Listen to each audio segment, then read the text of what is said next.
Hey guys, let's get started with the second episode of how to build a REST API shopping API using Laravel 8 and Dingo. In this episode, we are going to start creating 4 endpoints to start with. That is to create a user, allow him to log in and send him across a JWT token. Let's also have a refresh token feature enabled for him, and also to have finally a logout feature. So refresh token is something we can even set up on the middleware, so that you don't need to make an extra call as an API call to be done on the server, but then that's not in the scope of this episode at least. So let's get started with this episode. So let's get our hands dirty with this episode quickly enough. So we already have this endpoint created just to test in the last episode we had just created this to test out the implementation that we are done. So just to check whether things are working or not, let's start with running our server, and maybe I'll just use a port 8001 because 8000 is already in use. I'm just trying out something else in 8001. So this is my server. If I go back to Postman and then try to maybe do hello call, even I don't think we need we can maybe just keep it as a basic get call and try to see what happens. It will say it's giving me a page instead of that because I need to have it. Endpoint is now like something like this API because we have a prefix here. At least we have defined a prefix in our configuration. If you don't remember, just check out the last episode, but at least you can go and look at the api.php and you can see that there is a prefix already set up over somewhere over here. So quickly, because I don't want to waste much time on this episode looking at older things, but then this is the API prefix that's available in your environment. If you go to your environment, you can see there is an API prefix available. So that's API. That's the reason we need to set up API as the prefix to the endpoint. So even if you want to, let's say, look at all the endpoints right now available, you can just do a PHP artisan API routes. That will list out all the APIs which are available right now. So we just have the /API to available right now to work with. So let's get started with creating the basic stuff needed. So already, if you don't remember, in the last episode we already set up the JWT auth. This is what we need to create the login feature, because we'll be using the JWT token to be used for logging in the user.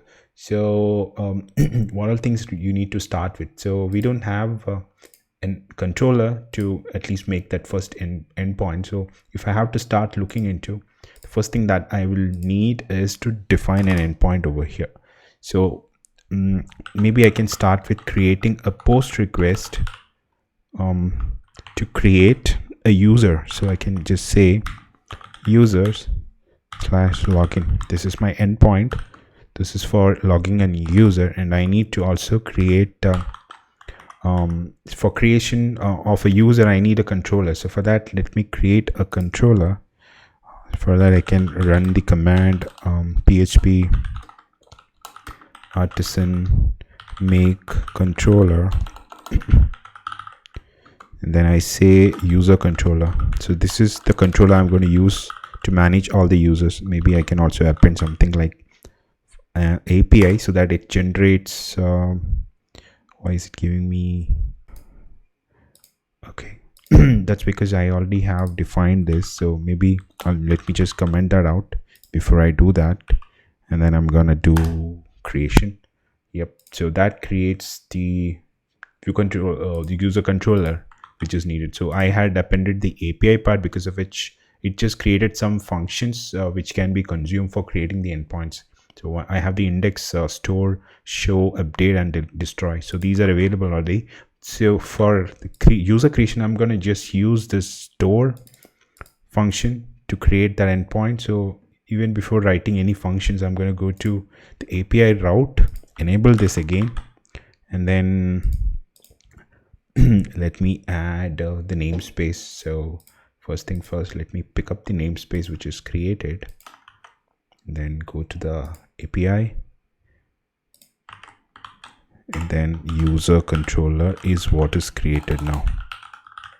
And then I use the store function. So I have a post request created. So this should already give me, I think if I run the PHP artisan routes right now, it's giving me the login endpoint already. So if I try to run this, it's going to give me an error, hopefully. So let me run that. It's going to be a post request. And it's saying 200. That means because it did not give me an error because the post function is already there, and it's just returning me 200 because nothing is written inside that, and it's going to come here and then maybe just return empty. So that's the reason nothing is returned over here. So this is where the creation of the user is going to get started. So for that, let me migrate my tables. This is already created as a base template when we created the project, which is to reset password, failed jobs, and even to maintain the access tokens, and there is a users table. So these are the migrations. We will come in detail about creation of migrations and seeders in the later episode, but then these are the based templates available. So I'm going to run these migrations to at least create the database right now. But if you want to see what is going to happen even before doing anything, I'm just going to show you what's going to happen. So on the request, I'm going to just say user is equal to, this is the first user creation I'm going to do, create, and I'm going to pass all the required parameters. So if you want to include it like this, if you want to fill all these fields like this, let me show you. Go to user, and if you want to make it fillable, then you will have to add these fillable attribute over here, so that whatever parameters that you want to fill in like these when you're creating an object is at least it is not good to throw an exception or something. I'll tell you more about it once I have I'll show you an example of what I mean. So maybe I'll just start with creation, the first part of creation, name, email, and password, request,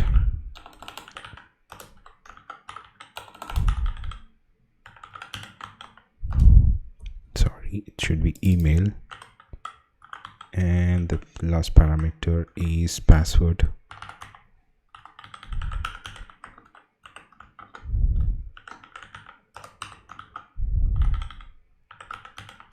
So these are the three variables, or at least the three request objects which we will be passing. It's already saying it does not identify user. Maybe I'll add it.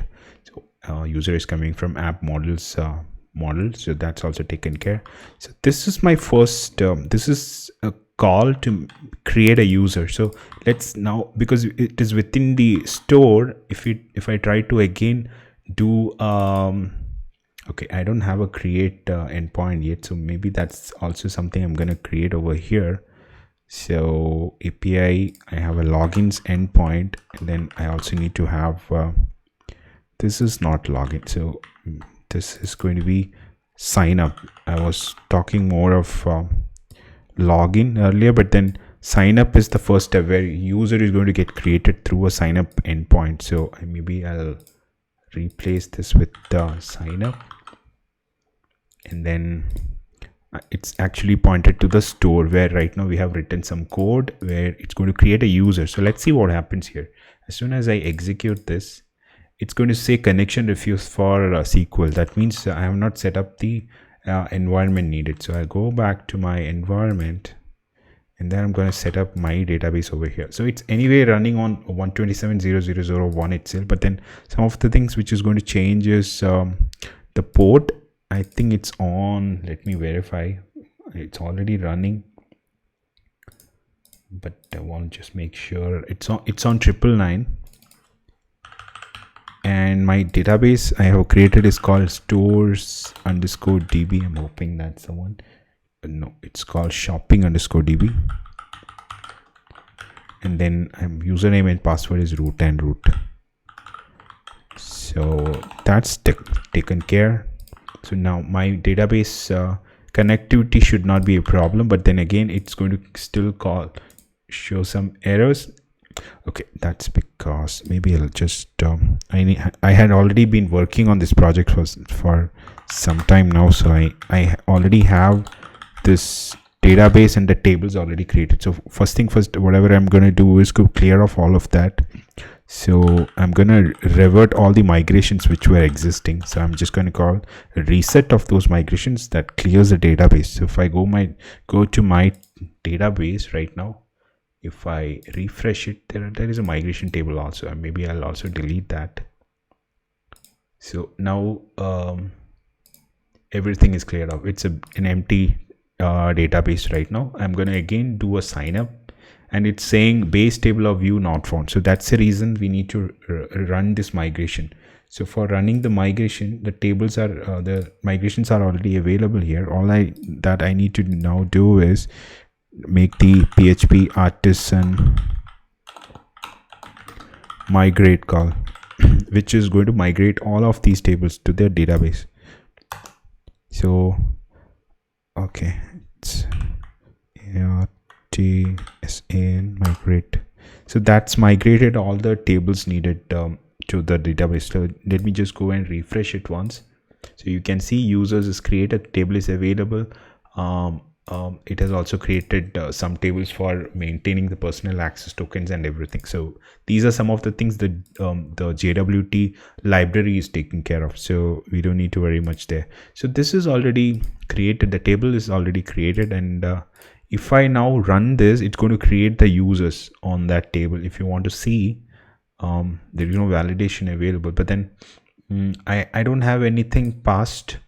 So anyway, it's going through an exception because some of the fields are mandatory. So if I just sign up right now, it's saying integrity constraint violation, column name cannot be null. That means as soon as I made a request right now, it's sending out empty objects. So validator, it did not even validate here, but it went to the database. Database had some constraints. If you want to see, check the migrations, and it says one is a string which is it's not nullable. If I had kept it as nullable, it would have just gone and saved it to the database. So only thing which is nullable is email verified. Other things are mandatory ones. So that's the reason it did not go through. So let's start creating all the validations needed to get this done. So I'm going to add a validator right now. So I'm going to say validator. So it's going to be the illuminate support facade, I guess. That's a validator. I'm going to create an instance, and then it's going to ask for the data and the rules. So data is nothing but request dot all of those requests which came through, and the rules are nothing but something we are going to define right now. Let's start with the basic rule. Dollar rules is going to be, it's an array again, so I can define all the rules needed here. So I'm going to use some of the features. The Laravel 8.8.x is bringing some of the features in terms of how you can define the password rules, which is very interesting. That's something I'm going to also include in this rules. So I'm going to start with the rules. First is for the name field, which is going to be more a mandatory field. So again, this is an array. I can just say this is a required field, and then it's going to be also be of a minimum. I'm gonna keep it as a string field, and it needs to be a minimum of 3 characters needed for validation to succeed, and maybe I'll restrict the max to 30. So that's my first rule defined. Let's define something for email.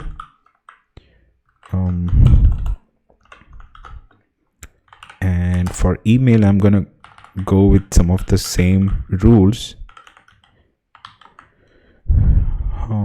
Required field it is, and it's going to be a type of email. Also, it's going to be it's going to accept a maximum character length of 255 maybe, and finally one more rule to check on the database for the users. For that, I'm going to keep a unique check. It's going to go and check on the database for email field and see whether it's already used or not. That's one check. One more, and then finally let's have a rule for password. This one is the new one which I'm going to introduce, the Laravel feature, 8.x feature. Password is again a required field, and then I'm also going to say password has to be of type string maybe, and then let's include the new feature coming along with the Laravel. So it's going to use the auth, the validation rules, illuminate validation rules for password, which makes it easier to maybe define some things like I need minimum 8 characters, and then maybe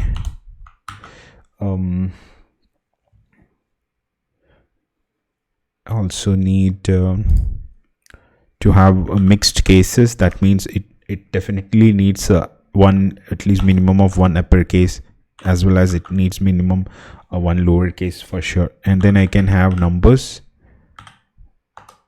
It can also have numbers, and then maybe it needs to include one symbol. And then one more parameter which was of interest was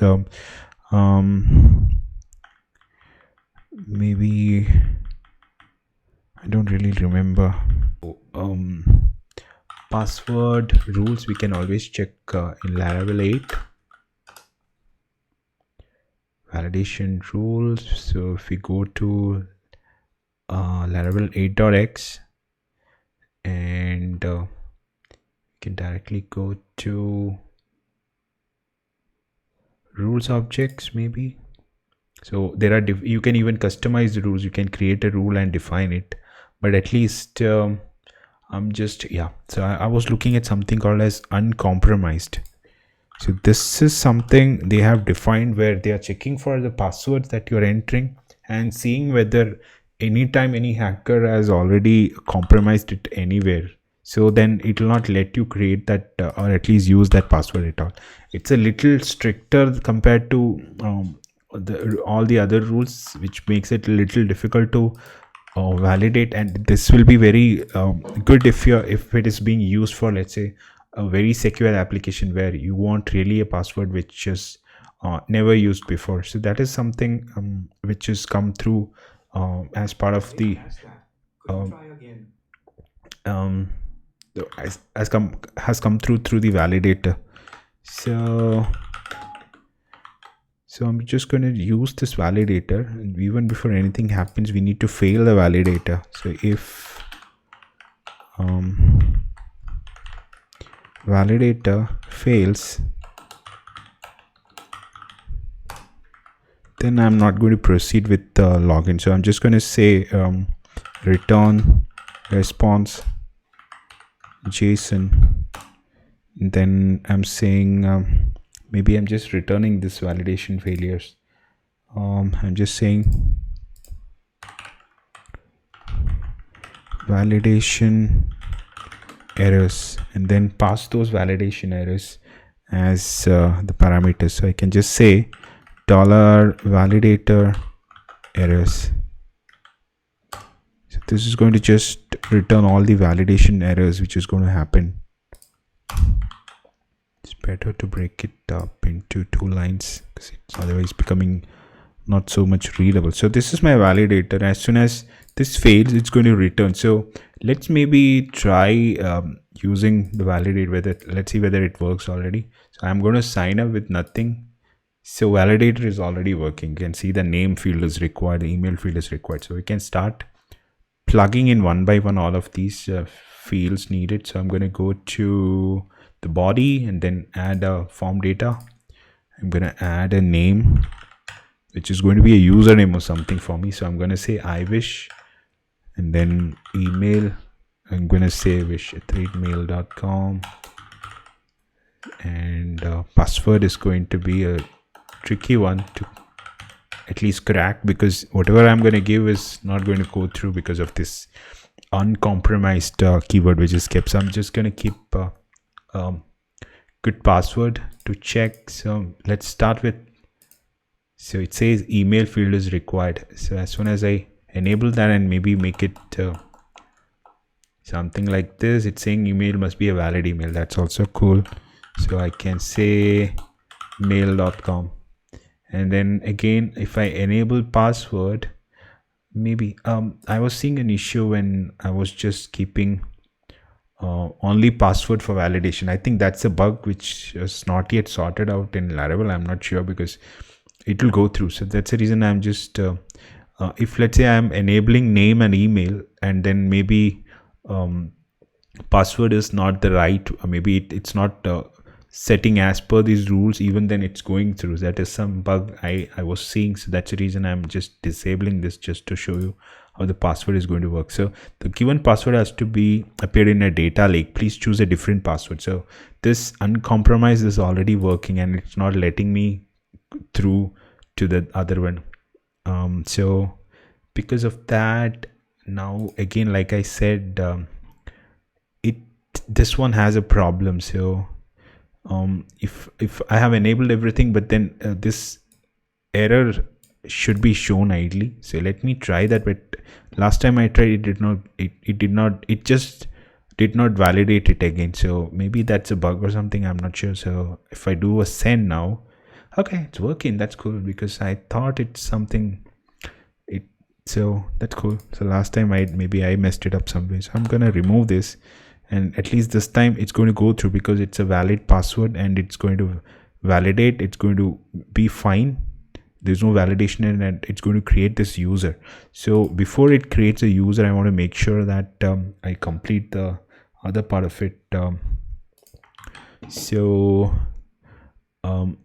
this is where the user creation is going to happen. Maybe we can right away see whether it's happening and whether this password is going to set.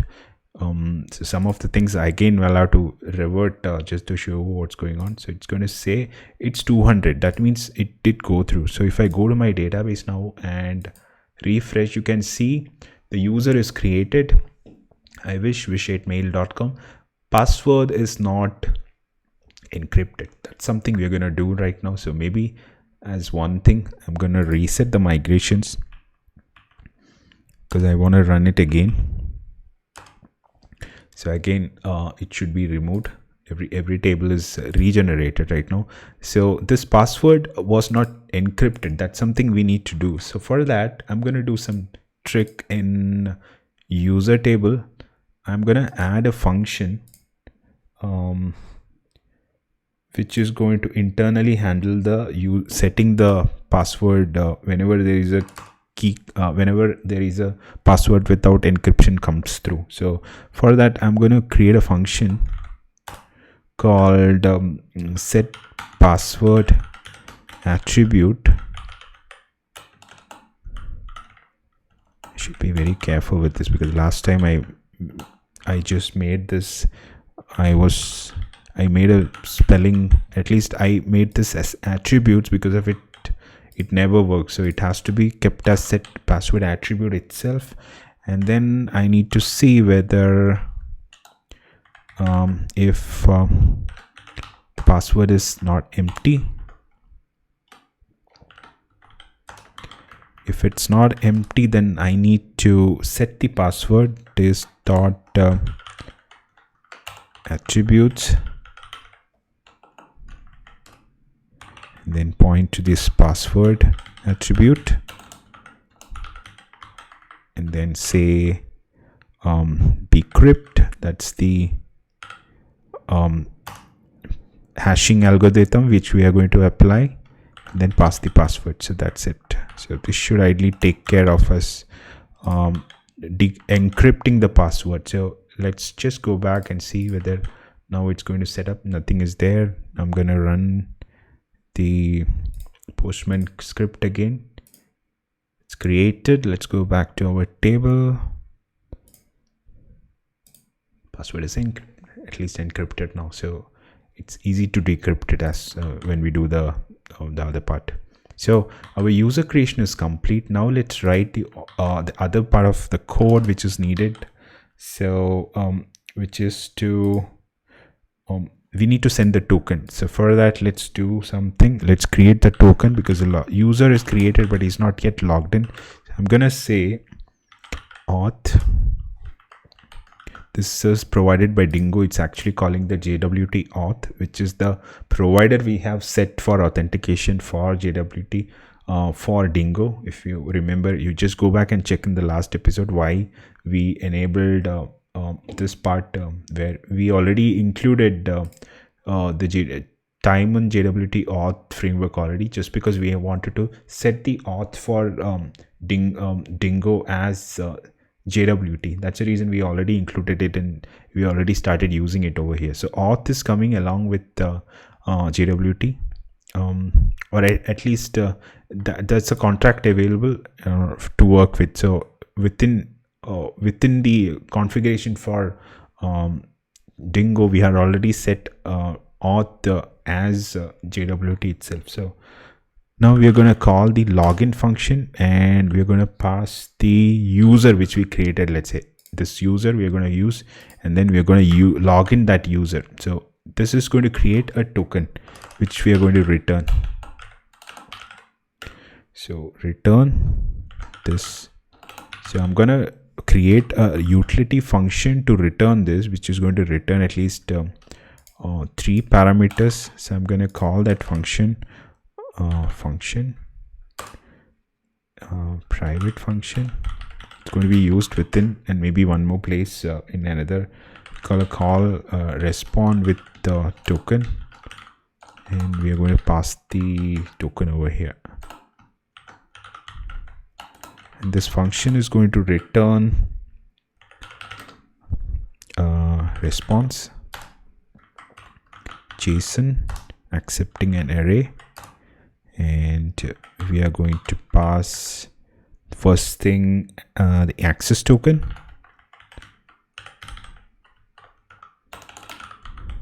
which is going to be this token which we generated. Second part is to define what is a token type, and it is going to be a bearer token.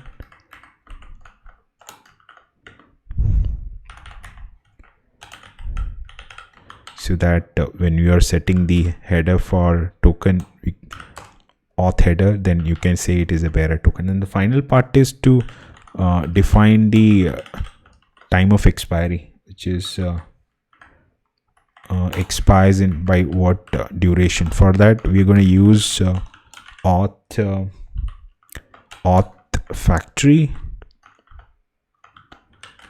function, and then call the get TTL.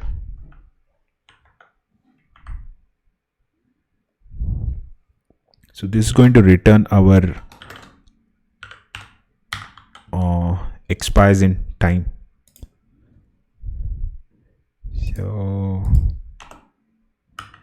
So TTL token.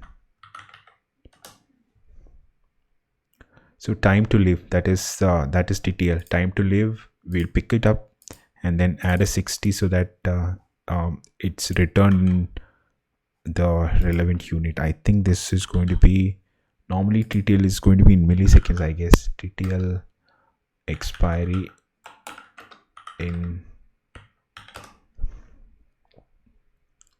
so that's going to be more in the milliseconds. So we will convert that into seconds, into 60. That's when this expiry changes into seconds. That's what we will be sending it to the client. So this is defined right now, and I'm going to return this now. $this return respond with token. I'm just going to call that function and pass the token, which is generated after we logged in the user. So this is creation is happening, the user creation is happening here, and then defining the token, logging him in, and then responding using the token. So here maybe it's better to write a try catch block, then include this inside just in case if there is an error. And this is going to be the JWT auth JWT exceptions if we need to capture that. So I'm just gonna say exception, and it's better to directly throw that because Dingo is anyway going to handle it for us. We don't need to do much there. So this is already done. So I think this should ideally return the login flow, where you're going to get the access token type, and expires in these three things. So I guess it's maybe just might throw an error. If you want to see that error, I can show you. But before that, let me reset the table and again migrate. So every table is created, the data is completely knocked out. And now let's create this. So I wish wishmail, and this is my password. So I'm going to create now, and it's saying session guard factory does not exist. That means this auth, whatever I tried here, the auth factory, that did not go through. That's because if I have not set up the within auth.php, not this one, this is another one. Within our project, there is an auth.php within the config. So here the guard is actually not API but web. So this is something we need to change, and also we need to add a guard for API. So this is something we need to do for enabling API, which we had not done. And this is basically a guard for auth. So we can make it either API or web whenever, but right now we are writing an API, so we will define the guard over here. So driver is going to be JWT. So if it's auth 0 or something, then you might have to define the same over here. And then provider is going to be the users itself. So maybe we can copy paste that. So this is one change you should be doing for things to work. So now default guard is changed to API, and this guard is going to get picked up from here, and the driver is going to be JWT. That's what we had created when we set it up. So now maybe better to reset again and just to see. So I think it should now work. If I send this, bingo, it's returning access token type as bearer, and the expires is 3600. So we already have a token available here, and this we can start using for the user can start. Let's say if your use case is that you are creating a user and you want to directly logging him in, then you can use this token which is available right away.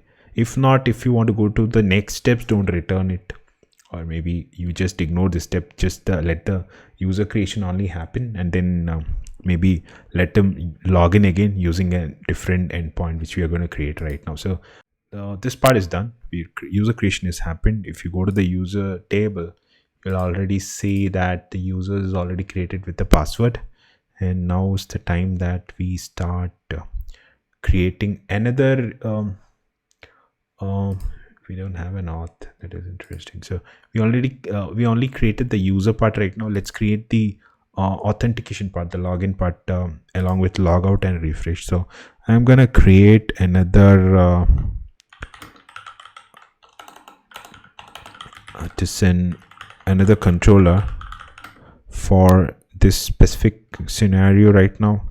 Can I do this? I don't know. Auth controller, is it going to create me a folder as well?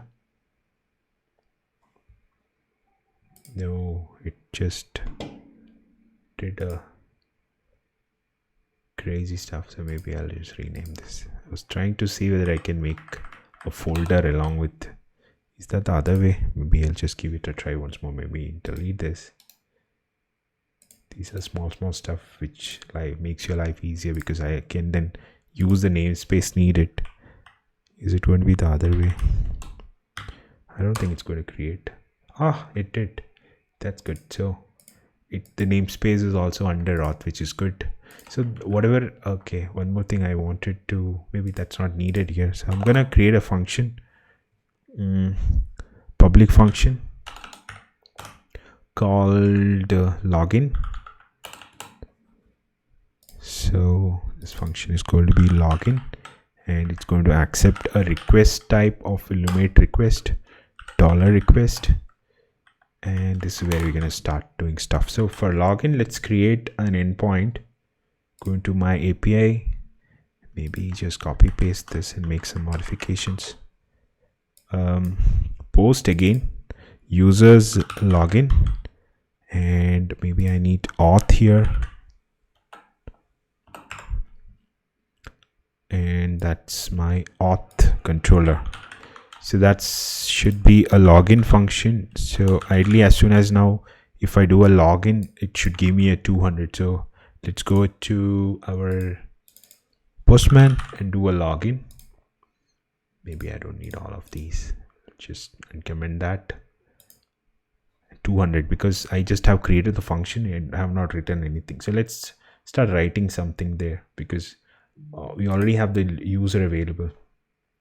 And I can right away start the validator. So I already have the validator for this one. I can maybe reuse that. I have the rules, I have the validator, and I can maybe use all of these 3 code pieces. So I'm gonna have the, I don't need a name validator because I'm gonna only send an email, required email maximum value, and this unique check is not needed. This is only needed for a creation of the user. So that I'm getting rid of. And for password, it's going to be the rules. So where is the rules validator? Maximum 8, and this is what my password validation looks like. It's the same validation. It's also good that you know the server validations as well, because if it's not, if you have to write the logic everywhere, it's better that we keep it centralized for validations. So this is validator is going to be from validator is going free from the support. I guess that should be the one.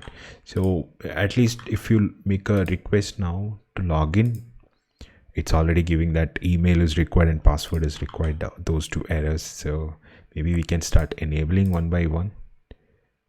Okay, name is not needed. I'm going to knock off that one. Then email, password field is required, and maybe I enter some TES. So there is a minimum one. Password must be at least 8 characters. So it's already validating these things. The last time I tried, none of these worked. Better, it's good that it's working right now. So this validation is working perfectly. So let's write the other part. So if everything is fine, then what happens? It should again return 200.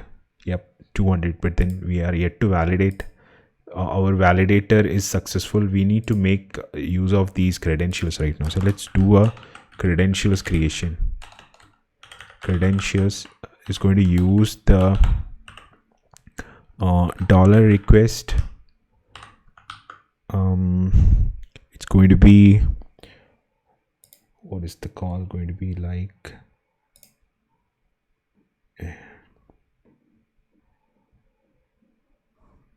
So I'm just going to use the only call. So I only need these 2 out of the request. I'm going to say email and password. There is nothing more coming through, but still, if you want to just knock off everything else and then just use the credentials, that's my credentials. And the next step is to actually retrieve the token using those credentials. It's easy now. We already have the auth object available, and I'm just gonna say attempt to login. So even the login and these are more or less the same.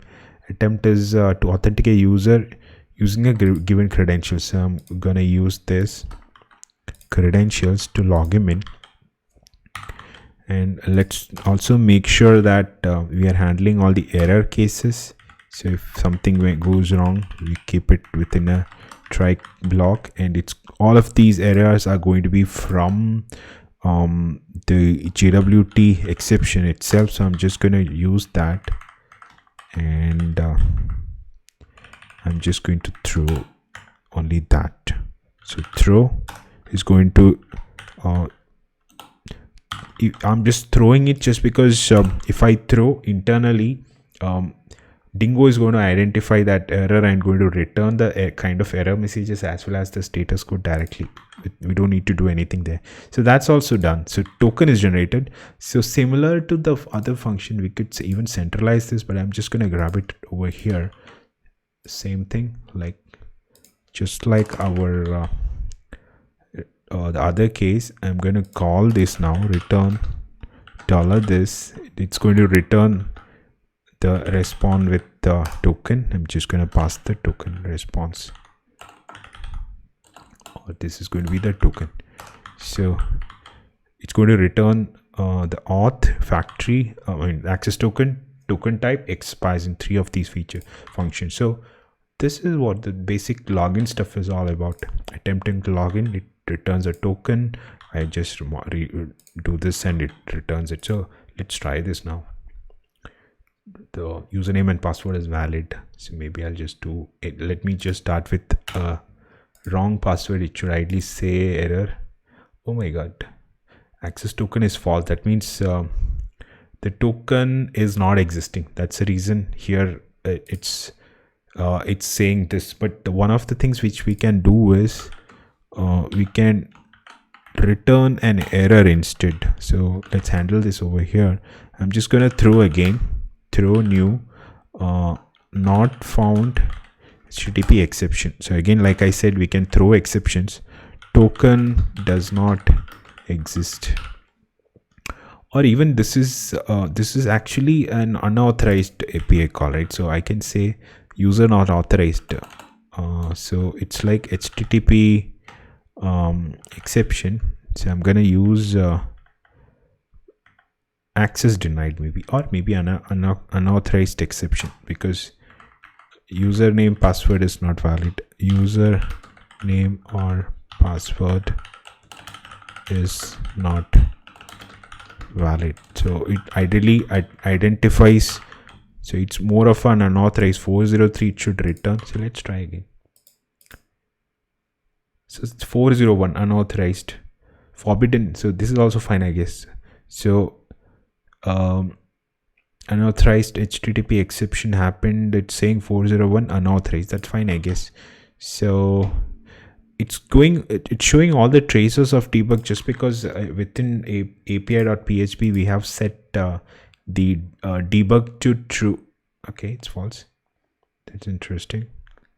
Okay, it's not here. It's in the it's not here, but it's in the configuration. So you need to go to the configuration environment file and make it false if you want to see what goes on there. So if I do a false, it's only going to send me the error response without the additional information. That's the reason this is interesting. If you are still in the development phase, it's better that you make it enable so that you understand what is the error.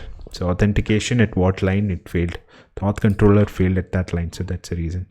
So I'm keeping it enabled. So that means the login did not go through. The next part is, how do I make it work? I write the right password, and then I do a submit, and it returns me the access token, the token type, and expires. All of this is returned right now. So this is perfect. Now login is working, create user is working. Now let's get in with the other part, which is creating one more endpoint, a couple of more, but let's start with one more endpoint, which is to create a post request for refresh token. So I'm going to call it post. So I'm going to call it as token refresh. So it's again going to be within the auth controller itself. Copy that and this. Then I'm going to call it as refresh. So we need a function there. So let's go create that function within auth. I'm going to create it over here. Function. I'm going to say refresh, and it's going to be a,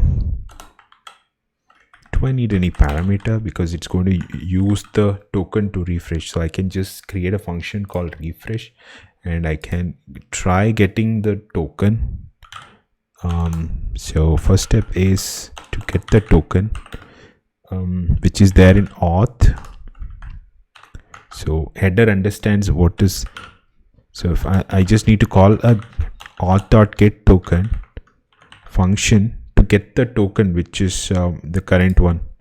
So I can always do a check over here to see whether token exists or not. If not, I can always send an unknown error. That means I can throw a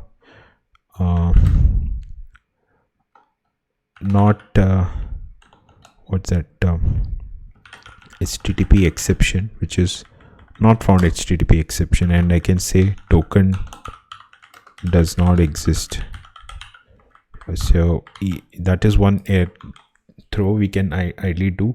Also, because I'm also making a get token, it's also one of the things which we can also do is can also do a try, I guess. Within this I can maybe call this so that I can use any of those other nasty things which might happen, so that I can handle the JWT exceptions over here.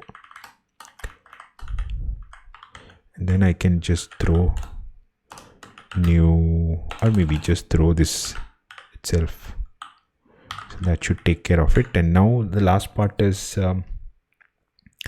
if I need to, okay, I think even some more bit can be kept inside here itself. So I have the token available right now, and I can use this token to refresh. So whatever I'm doing is to trying to refresh the current token, which might have expired, or even I'm forcibly refreshing it for some reason. So next is to refresh that token. So for that I can just say auth of refresh, and then just pass this dollar token. So this is going to refresh that token, and this is what we are going to return. So just for returning, we already have a function return, right? So we can use that. This dot respond with token, and it's only going to accept a token. So I can directly pass this within this, so that it generates a new token. This refresh is idly nothing but it's generating a new token, and then we are just returning that. So why is it all? Maybe I can keep it even outside. I mean, maybe inside is fine. So it's returning. Where I think I have missed syntax error. This respond with token, accepting a token. Okay, I think it's extra. This is fine. So this is my code. This is what my code is. So this refresh is going to refresh the existing token. So maybe we can try that. So I can use this token which I used now to log in, and I'm gonna let's create one more endpoint. Let's use this. So I'm just gonna say token refresh. So where did we define this? Because this is something more of a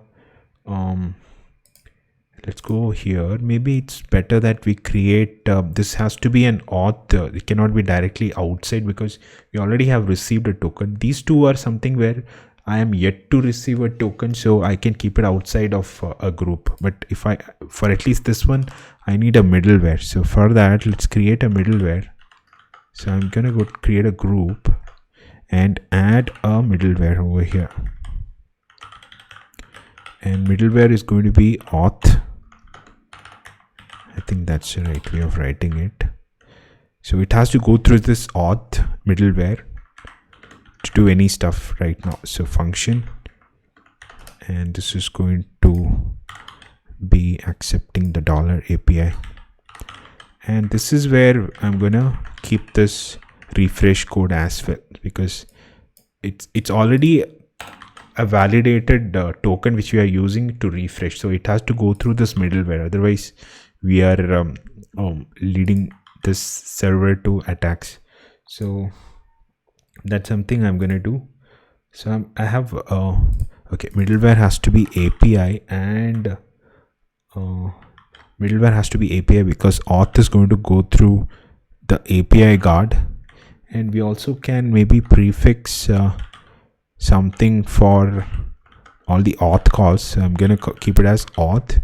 So it's going to now go through a middleware, So without token, nothing goes through. So that's the reason I'm keeping it within middleware. And for the same reason, I have added a prefix for all the auth cases.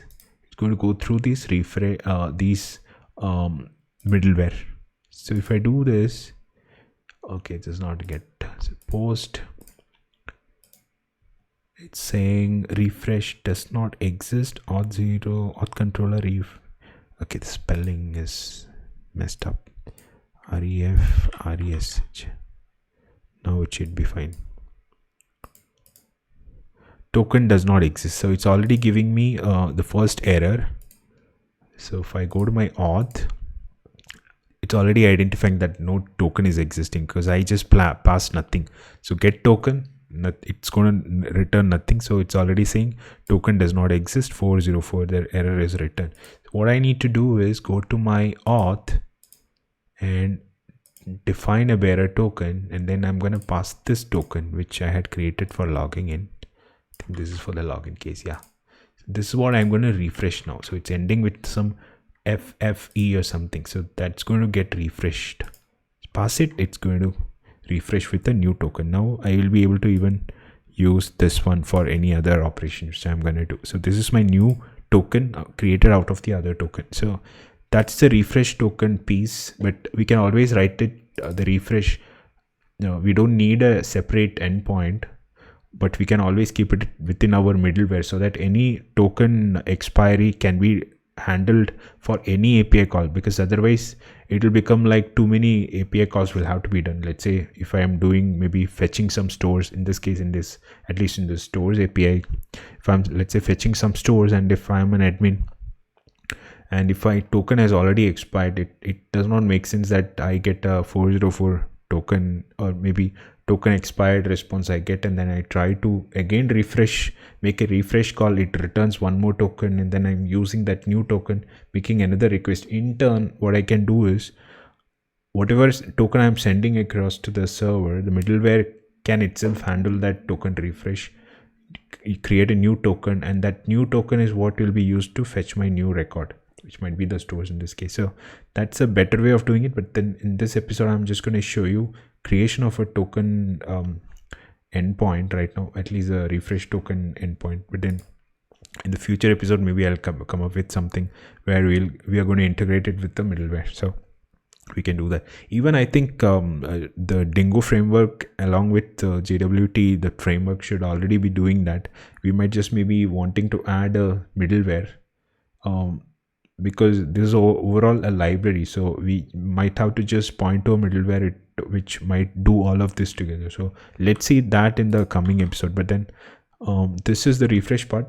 Let's finally do a logout as well. So one more endpoint which we can create is for logout, and then we will wind up this episode, because lots of interesting stuff is going to come up in the next episodes, which I'm going to start pretty soon enough. I have the code base already ready, but then I need to record all of these things. So I'm just going to say logout. So logout is going to be basic. Again, it's going to go through auth logout, and I think we don't have a function yet. So if as soon as I say auth logout, it's going to say that function does not exist. So logout does not exist. Go back to my auth controller. I create a function called logout. I don't need a request param or anything, because it's again going to be those token which is going to be used for logout. It's going to be a simple one line of code, nothing more. It's going to be auth. It's going to log out from this itself. So log, whatever we need to do will be already be taken care. So only that maybe I might have to just do a try block over here. Keep this within, so that we capture any related exceptions. So in this case, it's going to be JWT exceptions again, and I just throw that if something goes wrong. That's it. So this is my logout code, and maybe we can try this one. We already have the function, boom, logout, it's logging me out. Maybe it's also better that I return a response. Return response JSON. It might just say that logout done successfully or something. So I can just say pass on a message to the client. Message user logged out successfully. So that's a message. Maybe we can try once logging in and then do a logging out. So this will only make sense when we start using some resources using these tokens. So once we log out, we will not be able to make any API calls then. So this is my login token. Then I'm going to use this for logout, and it should rightly say message user logged out successfully. So the token is removed from the server right now. So all of the 4 endpoints are created right now, and that is pretty much what I wanted to show in this episode. So let's quick recap. We created let's do a quick recap.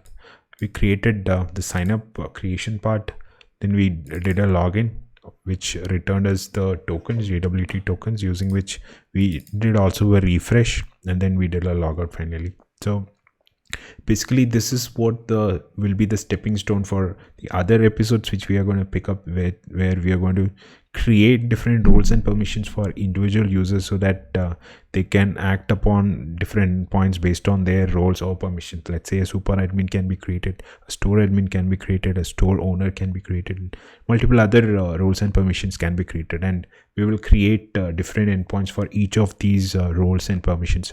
So that's pretty much coming up in the next episode, so pretty soon enough, because I have the code base available, and I'm also planning to make that available in my Patreon site for your early access, and also the episodes will be coming pretty soon enough.